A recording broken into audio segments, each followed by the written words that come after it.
Welcome. My name is Claire Culwell, and I am so excited that you are joining me today for my podcast called To Be Bold. When I thought about having a podcast, I thought about the ways that I had to step out of my comfort zone for things that matter throughout my life. My birth mother motivated me to step out of my comfort zone when she shared with me that I had survived her abortion that successfully took the life of my twin. And I knew that day that I never wanted to see the tears that I saw in her eyes, in the eyes of anyone else.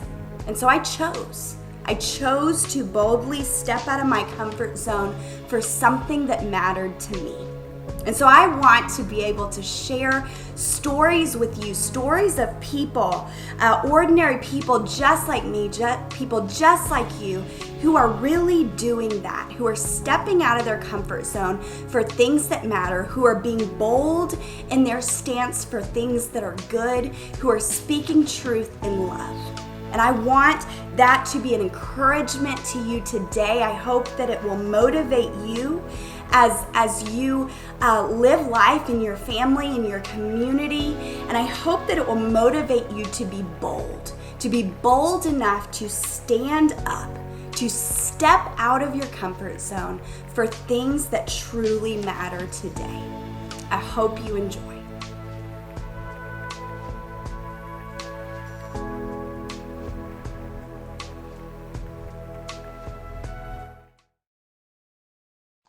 Welcome.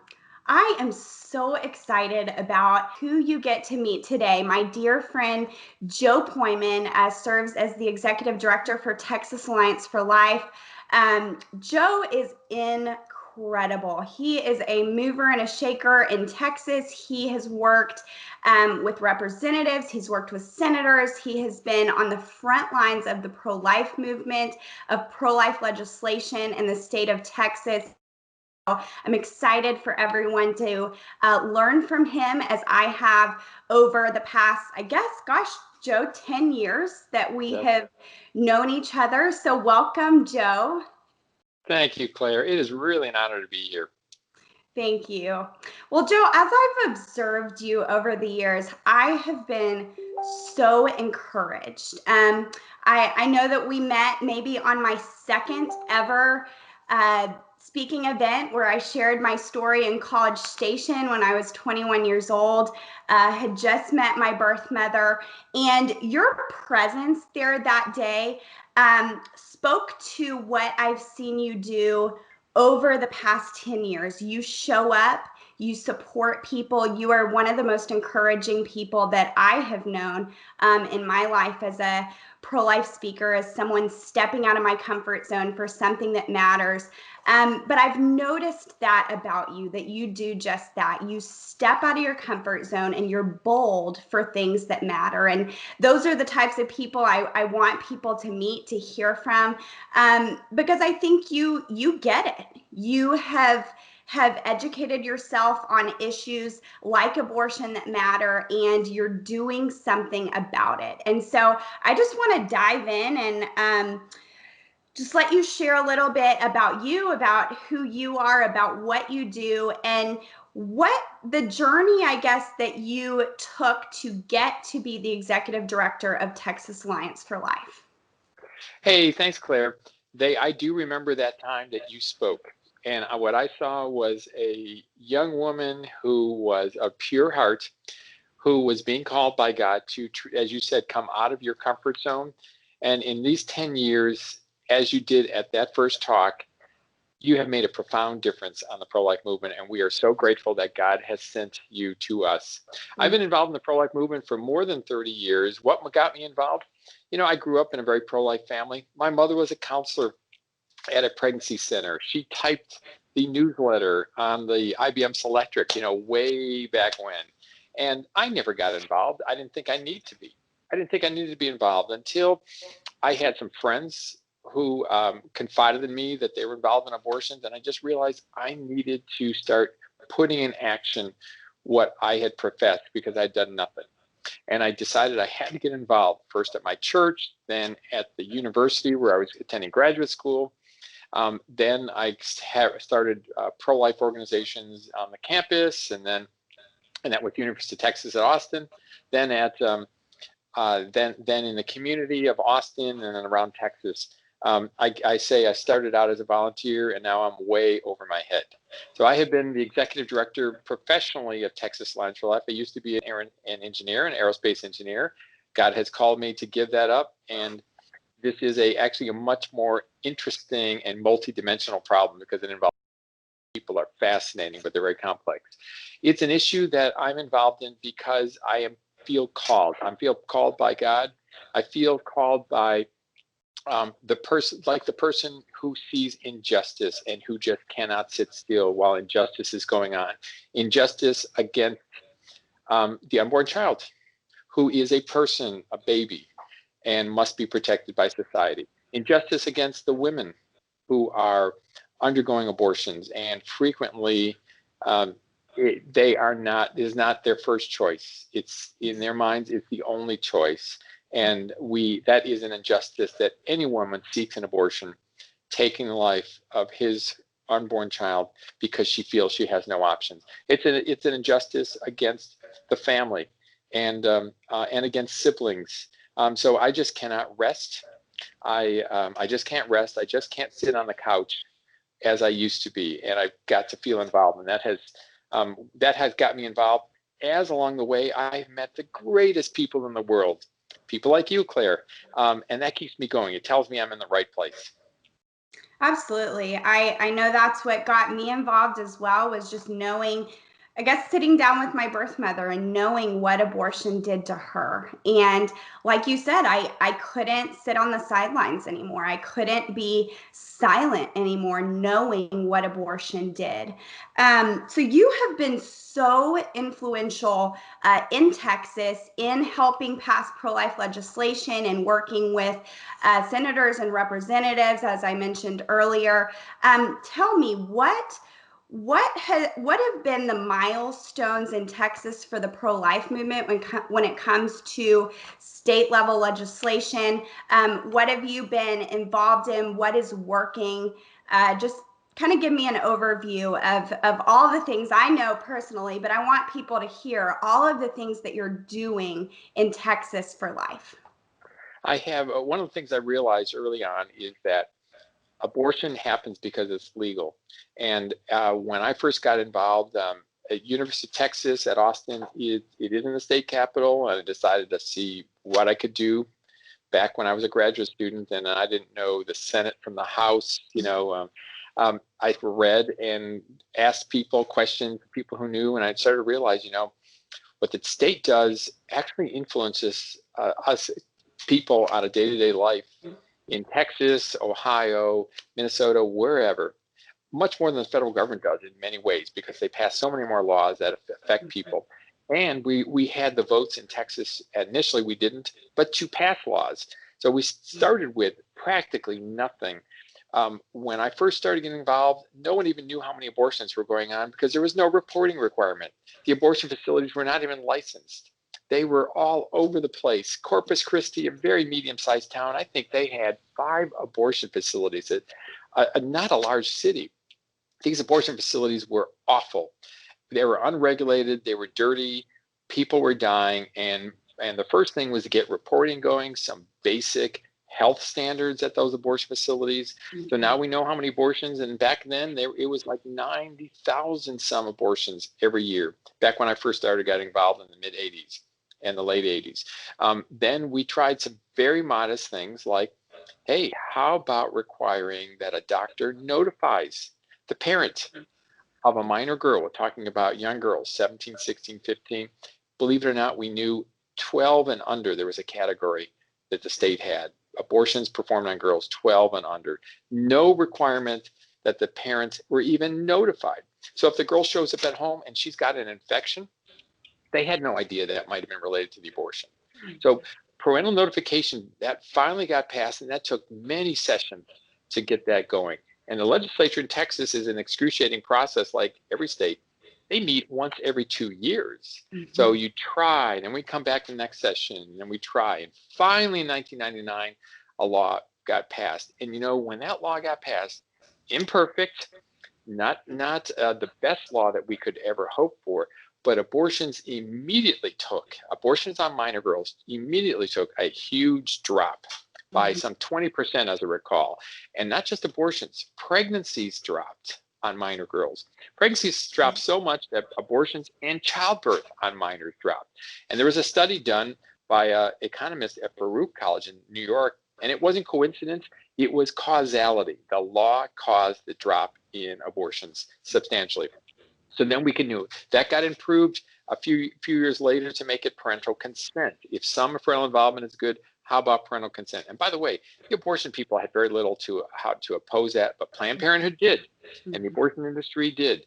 The another law we got passed was a law that made it a crime to kill an unborn child in the womb, other than the context of abortion. We're talking about horrible, violent crimes. I mean, abortion is horrible, but we're talking about crimes like a woman is beaten or assaulted or shot in the abdomen, and that baby was considered by the law in Texas as a body part of the mother. So if the baby died, there could not be a crime of homicide against the baby. So that law got passed in 2003, the Prenatal Protection Act. And now in Texas, the unborn child is a person. The baby cradled in the mother's womb is as much as a person as a newborn baby cradled in her arms, from the point of view of murder and assault. And we have people serving life sentences in Texas for taking the life of an unborn child against the mother's wishes. Now, we want to go back and protect all babies, including the babies who die from abortion. That's to come. Later, a informed consent law, sonogram law. A woman has to be given the opportunity to see the unborn child on the ultrasound and to hear the baby's heartbeat. Very simple proposition. That got passed. Planned Parenthood opposed it. The abortion industry opposed it. A ban on abortions after 20 weeks post-fertilization. That's about the time of viability. That is working, probably saving hundreds of babies every year. It just goes on and on, the things that we got passed. A big thing was defunding Planned Parenthood. Taking away their public money for contraceptives. When that died, their facilities typically dried up, and that contributed to the closing of the awful Planned Parenthood abortion facility in Bryan, Texas, which is A&M University, and other colleges, Blinn College and so forth. They just fed off those college students. That closed because the public money dried up. We also put in, the legislature, put in a provision that said no abortion provider or affiliated abortion provider can get public money. And that further cut off Planned Parenthood's money. So as little by little, we have done what we can. The legislature kind of gives us a couple opportunities every session. Those have accumulated. Some people call it an incremental approach. If I could ban abortion today, I would do it. But we need to, we really need more votes on the Supreme Court, because one of the laws we passed required, Claire, it was just basic safety standards at abortion facilities, the same standards as are exercised in day surgery centers in Texas. And the Supreme Court of the United States struck that down, saying that was unconstitutional. That's ridiculous, but we didn't have enough votes on the Supreme Court. Maybe we will with Amy Coney Barrett. Maybe we'll get to that in a minute. But anyway, it's been going on, and I just want to wrap up this point with this message. 10 years ago, there were 77,000 reported abortions in Texas. The latest year we have available was 2017, and that plummeted to 52,000. 25,000 per year drop in abortions, and that is huge. I just think of the children that are going to school and going to kindergarten and going to primary school and in daycare, and will become doctors and lawyers and good citizens and maybe roofers, whatever. But because of the work that the legislature has done, the governor, Greg Abbott in Texas, has done, and the pro-life groups working together. Absolutely. And Texas Alliance for Life has been so influential in all of this. I was just thinking as you were talking, I feel like so many of the things that you just said, and so much of the opposition of the abortion industry, specifically Planned Parenthood, to these just basic Right. laws, basic protection for women, basic parental rights, basic see your baby on an ultrasound before you have an abortion. I mean, things that people don't realize that the abortion industry is advocating against, that is just common sense. It's just what you do for any other medical procedure. Every one of those measures they bitterly opposed and Yeah. claimed the sky would fall if we required parental notification or safety standards. And you know what? That hasn't happened. It's just had the effect of decreasing the abortion industry and increasing protections for mothers and unborn babies. I'm so glad you brought that up, because I think people need to be aware of what the abortion industry is actually advocating for. Yes. So I had the opportunity to be involved a little bit in testifying for the Born Alive Infant Protection Act in Texas. And so we also saw recently that President Trump signed an executive order to put a similar bill, as much as he could do in his power, along those same lines of the Born Alive Act. So tell us a little bit about that. Tell us how you got that passed in Texas with Jeff Leach. So thankful for him. But just tell us a little bit about that. Tell us what the executive order means that President Trump signed, why that matters. I'm so glad you brought that up. That was such an important bill, and it just got passed about a year and a half ago. In Texas, we call it the Born Alive Infant Protection Act. Mm-hmm. It's a law that says if a baby survives an abortion, he or she must be protected with medical care, the same as a baby born under other circumstances. We cannot just simply allow that baby to die because an abortion doctor working with the mother decided that baby shouldn't live. Once the baby's born, we can protect that child from abortion and help that baby continue to live. Of course, people know that's your story, Claire. So one of the things that was a very important bill, Texas had a law on the books for some 20 years, as I recall, but it didn't have any teeth. We really needed to put enforcement in the law so the doctor can be sued by the state, so that there's criminal penalties. And that the baby is required to be rushed to a neonatal intensive care unit at a local hospital, because these doctors are not geared for protecting babies who are born alive after an abortion. They're just not. So that's a crowning achievement. It was a great success. I will say one of the big reasons that bill passed was testimony from survivors of abortion like Claire Culwell. You came down to the Capitol, testified before the House committee, before the Senate committee. You were there when the bill was voted on by the Texas House. And the opponents claim this never happens. Mm-hmm. That is a lie. That is a documented lie. But they claim the bill is not necessary because this never happens, and we know it never happens. Well, here's Claire Culwell. I remember the news conference when State Representative Jeff Leach kicked off this bill at a news conference in the Capitol, surrounded by a number of pro-life legislators, men and women, senators, representatives, to support that bill. And you brought the casts that were on your feet because there was damage to your ankles and your legs when you were born. And that these tiny little things, just for all of us, made us so real. And there you were giving your story, you who had survived it. The testimony of the survivor carried that bill over the finish line and got it to the governor's desk, and he happily signed that into law. So that is law now. If there's any cases like that, those babies are protected. And if a doctor violates that, that is a severe penalty in criminal law and subject to serious fines.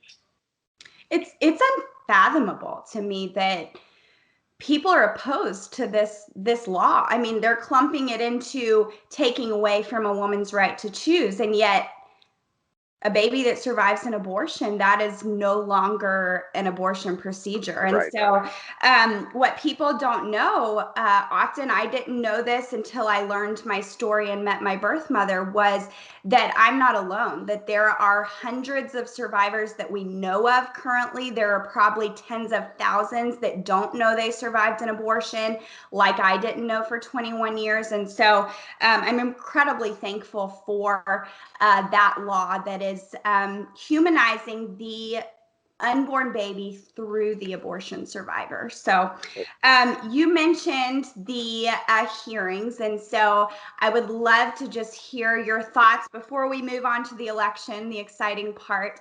I'd just love to hear your thoughts on the confirmation of Justice Amy Coney Barrett. What does that mean for the pro-life movement? How are you feeling about it? Oh my gosh, my staff and I watched that sitting on the edges of our seat all week. Her testimony, there's a saying that through humility comes strength, and that is Amy Coney Barrett. Yeah. I mean, the woman is so humble, but she is brilliant. She's so accomplished, and friend or foe, they have to acknowledge she is a force to be reckoned with. But that doesn't come from haughtiness, that comes from humility. And the humility comes from, she just knows it. She's so accomplished, she doesn't have to flaunt it. People can see that. We were so thrilled that President Trump nominated her, and this is to President Trump's great credit. He is 3 for 3 in Supreme Court nominees, in addition to the more than 200 nominations for the courts of appeals, the circuit courts, and the district court. So that's just fantastic. She will be fantastic. Frankly, I'm not saying Roe versus Wade is going to be overturned anytime soon. I've been in this movement for more than 30 years, and I just haven't seen any silver bullet yet. We can hope. But she will be a voice for reason. And the way we're putting it is, we are just asking for the justices on the court to take a fresh look at Roe versus Wade from an unbiased point of view. Let's just take a fresh look at Roe, and maybe we'll see that it really does not have a basis in the Constitution. Because that is my belief. But we're going to have to see what Amy Coney Barrett does when she gets there. But I was just so proud of her. I was so proud of the president, and I was so proud of Justice Clarence Thomas, who swore her in at the White House in a wonderful ceremony while the president looked on, and her family looked on, and her husband. Just a magnificent, triumphant achievement of this president. Absolutely. I loved watching her and watching her family behind her. And my favorite line of the hearings was, look, this is what a mom can do. And you look at her and you look at this woman, it's incredible. You look at this woman, and she is the epitome of what the left has been fighting for: a powerful woman, a successful woman. Right. Talk about women's achievements, women's empowerment. But she didn't do that needing an abortion. And so, we tell women that they need abortion to be successful, but here's Justice Amy Barrett, and she did all of that without abortion. And so I just loved that line. Look what a mom can do, because it's true. Well, I want to hear your thoughts on the election. We are 6 days from the day. I know you've been talking to people in Texas. I'm sure you've been talking to people, voters across the world, across the country. What are people saying? What are the issues that matter to people in this election, specifically when it comes to abortion? What are people looking at? What are people saying that you're talking with? And yeah, I guess, how should we approach this from a pro-life, pro-family, pro-God kind of way? People have been saying this is the most important election of our lifetime. Yeah. I don't think that's hyperbole. I think that is so true. We are at the cusp. And if the pro-lifers lose this election, and if Joe Biden and Kamala Harris are elected as president and vice president, our chances of overturning Roe versus Wade in our lifetime have just dropped. They've plummeted. This really is the defining election probably for the next 20 or 25 years. We cannot underestimate that. People are, I will say that the last perfect public official died on the cross 2,000 years ago, and no one matches up. Not George Washington, not Abraham Lincoln, not any elected official matches up to that standard. Our president is no exception. We know that, but he has done more for the pro-life movement than any other president, and we've had some good ones on the life issue, but the accomplishments have enormous. I think we just need only look at Coney Barrett's nomination, the other justices that other two justices that he's appointed out of the 9. He has been fantastic for the movement. Maybe you've voted already.